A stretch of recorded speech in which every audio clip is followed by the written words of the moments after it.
కామారెడ్డి జిల్లా రాజంపేట మండల కేంద్రంలో కాంగ్రెస్ నాయకుడిపై మహిళల వేధింపుల ఆరోపణలు తీవ్ర కలకలం రేపుతున్నాయి. ఇందిరమ్మ ఇల్లు మంజూరు చేయిస్తానంటూ తన కోరిక తీర్చాలనే మెలిక పెట్టాడని బాధిత మహిళ పోలీసులకు ఫిర్యాదు చేసింది. తన ఇల్లు కూలిపోయి 2 ఏళ్లుగా అద్దె ఇంట్లో నివాసం ఉంటున్న తనకు ఇల్లు కావాలంటూ నాయకులను ఆశ్రయించగా సదరు నేత ఇలా ప్రవర్తించడాన్ని ఆమె ఆరోపించింది. అయితే తనకు ఇల్లు మంజూరైనప్పటికీ తర్వాత జాబితా నుంచి పేరు తొలగించారని బాధిత మహిళ ఆవేదన వ్యక్తం చేసింది.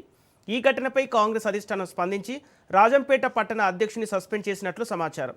మరోవైపు ఆరోపణలు ఎదుర్కొంటున్న నాయకుడు మాత్రం తాను ఎటువంటి తప్పు చేయలేదని, బాధిత మహిళకు సహాయం చేసినదే తప్ప అన్యాయం చేయలేదని చెబుతున్నారు. పోలీసులు ఈ వ్యవహారంపై నిష్పక్షపాతంగా విచారణ చేయాలని ఆయన కోరారు. ఇక ఇదే అంశానికి సంబంధించి పూర్తి డీటెయిల్స్ మా ప్రతినిధి భూపతి అందిస్తారు. భూపతి, కామారెడ్డి జిల్లా రాజంపేట మండల కేంద్రంలో కాంగ్రెస్ నాయకుడిపై మహిళ వేధింపులకు గల కారణాలేంటి?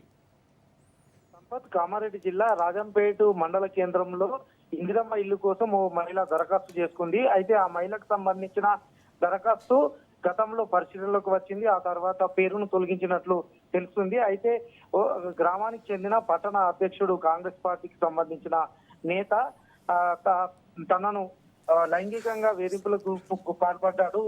ఇందిరమ్మ ఇల్లు కావాలంటే తన కోరిక తీర్చాలంటూ చెప్పడంతో ఆ సదరు మహిళ నిరాకరించింది. దీంతో తనకు సంబంధించిన ఇందిరమ్మ ఇల్లును రాకుండా చేశారని సదరు మహిళ ఆరోపిస్తుంది. ఈ విషయమై పోలీసులకు సైతం ఫిర్యాదు చేసిన సంఘటన వెలుగులోకి వచ్చింది. ఈ ఘటనపై స్పందించిన కాంగ్రెస్ పార్టీ అధిష్టానం కాంగ్రెస్ పార్టీ రాజంపేట పట్టణ అధ్యక్షులుగా ఉన్న చంద్రంను అదేవిధంగా పార్టీ నుంచి సస్పెండ్ చేస్తూ ఉత్తర్వులు జారీ చేసిన పరిస్థితి నెలకొంది.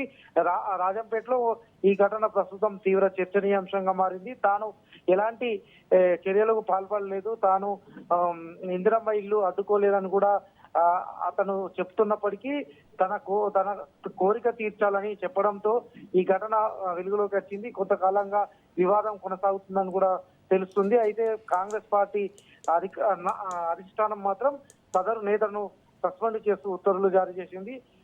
తనకు ఇందిరమ్మ ఇల్లు వెంటనే మంజూరు చేయాలని కోరుతున్నారు. మరోవైపు సదరు నేత ఈ విషయంలో నిష్పక్షపాతంగా విచారణ జరపాలని కూడా పోలీసులను కోరుతున్న పరిస్థితి నెలకొంది. Sampath. Okay, thank you Bhupathi.